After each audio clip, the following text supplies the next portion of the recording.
Hello বন্ধুরা, তোমরা সবাই কেমন আছো? আশা করি সবাই ভালো আছো। তো ভিডিও থাম্বনেল আর টাইটেল থেকে নিশ্চয়ই বুঝতে পেরে গেছো আমরা যে কোথায় যেতে চলেছি। তো আজকের আমার জীবনের প্রথম সোলো ক্যাম্পিং হবে, তাও এই বর্ষার মধ্যে। তো এখন আমরা চলে এসেছি এই ফলতার এই নদীর ধারে একটা জায়গা থেকে ক্যাম্পিং হবে।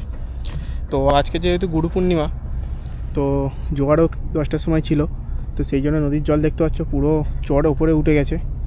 তো এখন গিয়ে জায়গাটা দেখতে হবে, কারণ সব চড় প্রায় ডুবে গিয়েছে। যে চড়টা আমি আগেও ক্যাম্পিং করেছিলাম বন্ধুদের সাথে, সেই চড়টাও প্রায় দেখতে পাচ্ছি এখান থেকে ডুবে গিয়েছে।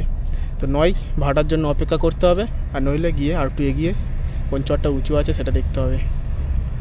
পিছনে দেখতে পাচ্ছ কন্টেনার ভর্তি জাহাজ যাচ্ছে, আর জল যেহেতু একদম ভর্তি আছে, স্পিডে যাচ্ছে। কেমন লাগছে?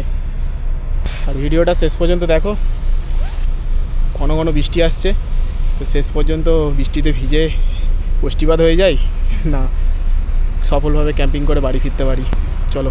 সকালবেলা প্রচণ্ড রোদ উঠেছিল, আর এখন আকাশে মেঘ করে এসেছে। তো ইচ্ছা রয়েছে আগে সেখানে পৌঁছে তারপর বৃষ্টি আসুক, ক্যাম্পিং সেট হয়ে গেলে তারপর বৃষ্টি আসুক। কারণ আগে বৃষ্টি চলে এলে রাস্তায় দাঁড়াতে হবে।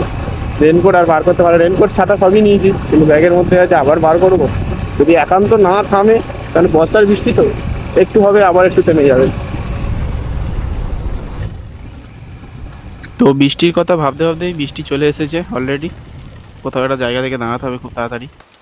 তো টানা 15 মিনিট হয়ে গেল, বৃষ্টি অজরে হয়ে যাচ্ছে, আর আমি এরকম একটা জায়গায় দাঁড়িয়ে রয়েছি। রেনকোট পরবো না সেটাই ভাবছি।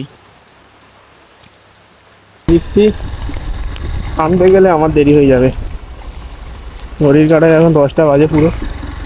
তো ইচ্ছা রয়েছে সেখানে গিয়ে মাছ ধরার, প্রথমে নদীতে মাছ ধরবো, তারপর ক্যাম্প করবো। আর মাছ পেলে তো মাছের ঝোল হবে, নইলে একটু মাংস নিয়ে নেবো ব্যাকআপ হিসাবে, মাংস হবে। বৃষ্টি শুরু হয়েছে, সকালবেলা দেখলাম রোদ, ভাবলাম বাজে মৌসুম ক্যাম্পটা হেঁটে যাবে, কারণ বর্ষাকালে ক্যাম্প করতে যাবো, বৃষ্টি না হলে একটা কিরকম একটা ব্যাপার। যেমন করে বৃষ্টি হবে তবে তো ভালো লাগবে না, সেই জন্যই তো বর্ষাকালে বার হওয়া। তো যাই হোক, বৃষ্টি হচ্ছে, বৃষ্টির মধ্যে দিয়ে চলেছে।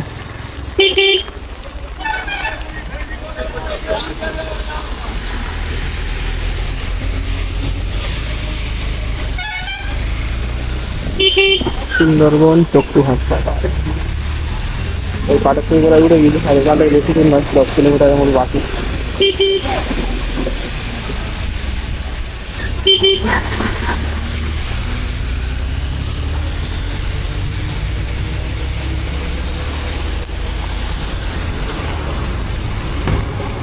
আর অ্যাকচুয়ালি ক্যামেরাটা ওয়াটার প্রুফ আমি জানতাম, কিন্তু কোনোদিন এরকম ওয়াটার মানে বৃষ্টির মধ্যে আমি এরকম রেকর্ড করিনি। তো ফার্স্ট টাইম রেকর্ড করছি, জানি না কী হবে, যে হলে বুকে পাথর পড়ে যাবে এই পর্যন্ত। ভালো একটা বৃষ্টির মধ্যে, কারণ নতুন ক্যাম্প করতে যাচ্ছি, বৃষ্টির মধ্যেই শ্যুট করতে হবে। যাই হোক, যাওয়ার চলে গেছে।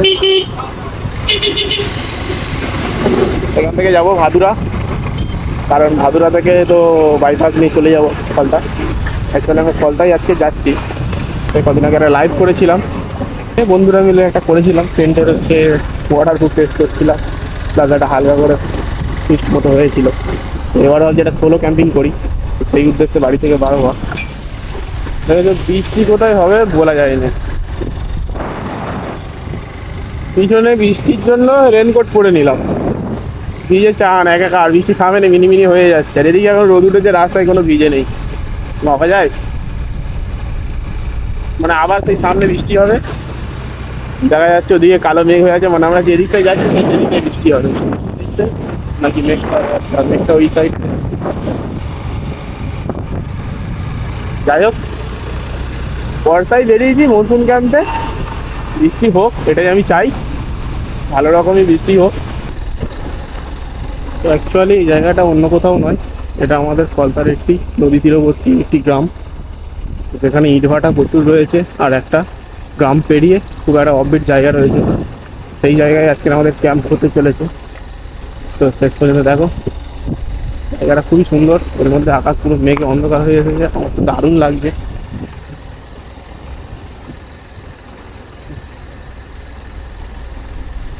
জীবনে ফার্স্ট টাইম ক্যাম্প করতে যাচ্ছি, তাও এরকম একটা নিরিবিলি জায়গায়। অ্যাকচুয়ালি ক্যাম্প যেটা হয়, ক্যাম্পিং যেটাকে করে বলে, ফিস্ট পিকনিক আলাদা জিনিস, ক্যাম্প জিনিসটা আলাদা। ক্যাম্পিং তোমরা যদি করো টেন্ট খাটিয়ে, সেটা হতে হবে নিরিবিলি জায়গায়, কারণ নিরিবিলি না হলে ক্যাম্প করার মজা নেই, তাহলে সেটা পিকনিক হয়ে গেল, ফিস্ট হয়ে গেল। আর আজকের আমাদের পূর্ণিমা, গুরু পূর্ণিমা, সেই জন্য জোয়ারও খুব হাই পজিশনে আছে। এবার জায়গাটা দেখতে হবে আদৌ এখনো জল উঠে গেছে কিনা। জায়গাটায় আমরা যাচ্ছি, সেই জায়গাটা যদি জলে ডুবে থাকে তাহলে ক্যাম্প আজকের আর করা হলো না। চরগুলো সব ডুবে গেছে, কি হবে কি জানে।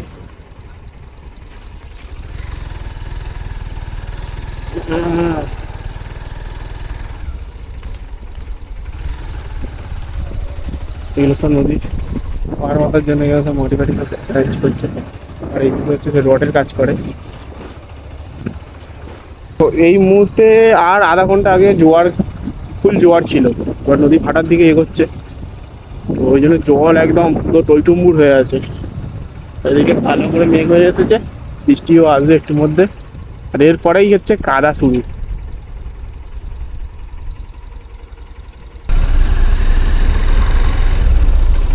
প্রায় চর সব ডুবে যাবে, ফাটার জল নামছে,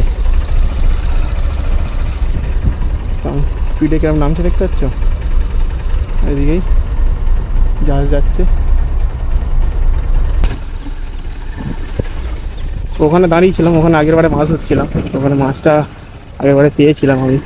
কয়েকটা ভাই এখানকার এলো, ওরা বলছে সামনে মাছ পড়ে, তো ভাবলাম ঘন ঘন যেহেতু বৃষ্টি আসছে, ক্যাম্পিংটা আগে করে নিয়ে একসাথে মাছ ধরবো। ঘাসের উপর দিয়ে যাচ্ছি, কারণ মিডিল দিয়ে গেলে চিৎকার হয়ে পড়তে হবে, প্রচুর স্লিপ হয়ে আছে, সেই জন্য ঘাসের উপর দিয়ে যাচ্ছি। ভালোই লাগছে, সামনে জাহাজ যাচ্ছে, আর একটা ইট ভাটা রয়েছে। ও সেই লেভেলের একটা এক্সাইটমেন্ট। ও আস্তে ভুল রাস্তায় ঢুকে গেছি, নিচে নেমে ফেলেছি ভুল করে। যাই হোক, এখানে পড়লে নিচে আর গাড়ি তোলা যাবে না। দেখতে পাচ্ছ ইয়ারে বল খেলে সব, এদিকে ভাটা পড়ে যাচ্ছে, সব জল হুক করে নেমে যাচ্ছে, কিন্তু এখনো তো জল ভর্তি হয়ে গেছে না। এই জায়গাটা থেকে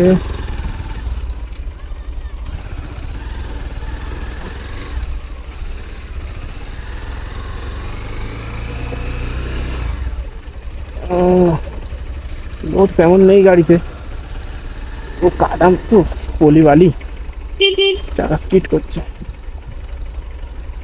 জায়গাটা একটু বেলে মাটি আছে, দেখতে পাচ্ছ দীঘার মতো ঢেউ দিচ্ছে, আলাদাই লেভেল, দীঘার মতো ঢেউ দিচ্ছে। এই চরগুলো জেগে থাকে, ঠিক আছে। আজকে যেহেতু গুরু পূর্ণিমার জোয়ার, তো পুরো একদম পাড় পর্যন্ত চলে এসেছে, আরও পাড় পর্যন্ত এসেছিলো। এখন ভাটা প্রায় এখন কটা বাজে, 12টা বাজতে যায়, 2 ঘন্টা আগে ফুল জোয়ার ছিল, এই পর্যন্ত বোধহয় জল ছিল। আলাদাই লাগছে, একটা করে জাহাজ যাবে, পুরো দীঘার মতো ফিল দেবে। কলতার বুকেই আমি প্রথম মনে হচ্ছে, ও মাই গড, যাবো কোথা থেকে, যেতে হবে, কিছু করার নেই।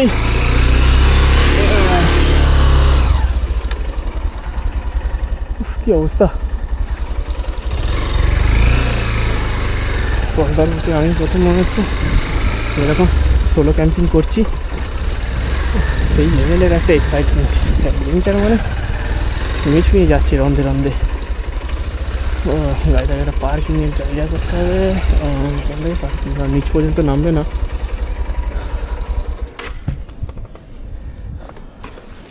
গাড়িগুলো এখানে চলে এসেছে, চলো গাড়ি স্ট্যান্ড করে দিয়েছি, হ্যান্ডেলটাও লক করে দেবো। তো গাড়ি খুব একটা কাদা হয়নি, আবার বৃষ্টি হলে ধুয়ে যাবে, এইরকম কন্ডিশান গাড়ির। এই জায়গাটায় বেশিটা কাদা হলো, চলো হ্যাঁ করে মাল করে নামাই। ও পা ধুয়ে যাচ্ছে, আলাদাই লাগছে।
মনসুন ক্যাম্পিংয়ে সেই লেভেলের একটা এন্টারটেনমেন্ট হচ্ছে।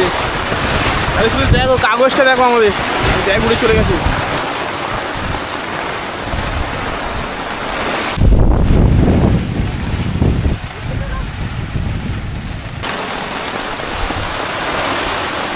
কাগজ বেশিক্ষণ থাকবে না, রান্না করবো বলে কাগজটা টাঙিয়েছিলাম, দেখতে পাচ্ছ এই গাছের সাথে বেঁধে।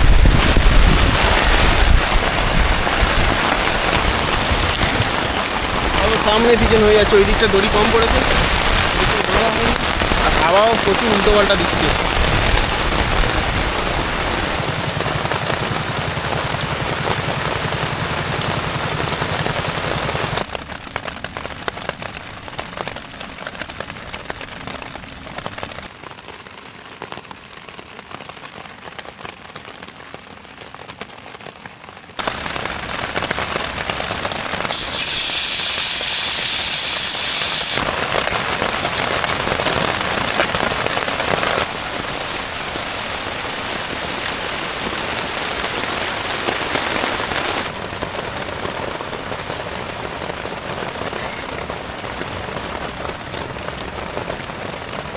ঝিরঝির বৃষ্টি হচ্ছে, মানে ঝুম বৃষ্টি যেটাকে বলে।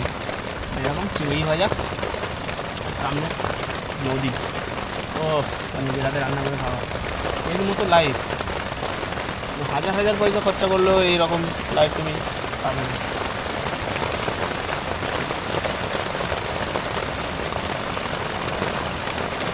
টাকার চিংড়ি 30,000 টাকার গল্প বলে যাচ্ছে।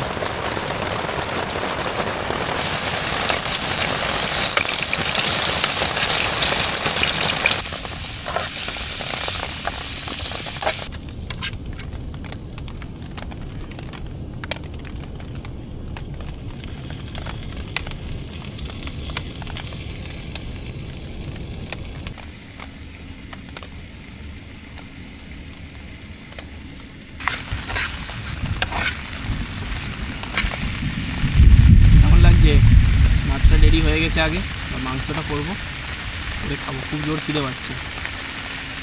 সেই সকালবেলা এসেছি তো খেয়ে বাড়ি থেকে, এসে এখানে ক্যাম্প খাটিয়েছি, আবার এইটা আবার নতুন করে খাটালাম, কারণ রান্না করা যাচ্ছে না, কন্টিনিউ বৃষ্টি হচ্ছে। যেটা চাইছিলাম পুরো এখানে সেই রো অ্যাডভেঞ্চারটা আমি পাচ্ছি। ভেবেছিলাম একটু বৃষ্টি আসবে একটু থেমে যাবে, কিন্তু পুরো রো অ্যাডভেঞ্চার, কন্টিনিউ বৃষ্টি হয়ে যাচ্ছে। তো এই কাগজটা টাঙিয়ে নিয়েছি, কারণ সামনে বসে রান্না করতে হবে, ভিতরে রান্না করলে বিশাল গরম হবে, মাঝে মাঝে বিদ্যুৎ চমকাচ্ছে।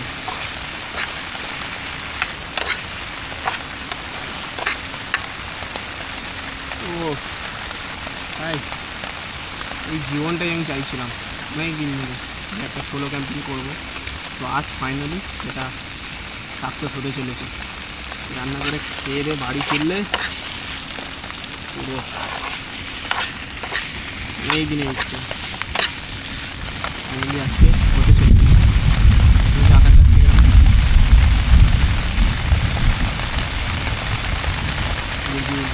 আবার একটা মিষ্টি চলে এসেছে, ওয়েদারটা যাবে খালি রান্না হচ্ছে। আর ওইদিকে নদী ভাটায় টানে যাচ্ছে, আর এই নৌকো টৌকো সব মাছ ধরতে এসেছে, সব মাছ ধরছে, আলাদা লেভেল।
মাছ পড়েছে কাকা।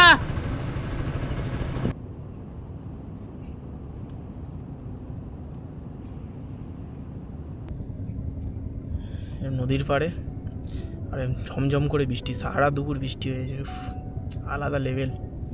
এখন একটু শান্ত হয়েছে, তো এবার বাড়ি ফিরবো। আর থাকা যাবে না, ভেবেছিলাম একটু সন্ধ্যে পর্যন্ত থাকবো, সানসেটটা দেখবো, কিন্তু সূর্য মামাকে দেখা যাচ্ছে না, তো সানসেটটা আর হবে না। আবার একদিন কোনো এক জায়গায় আবার ক্যাম্প পাতবো, আবার অস্থায়ী ঠিকানা তৈরি করব। চলো, আজকের এই পর্যন্ত।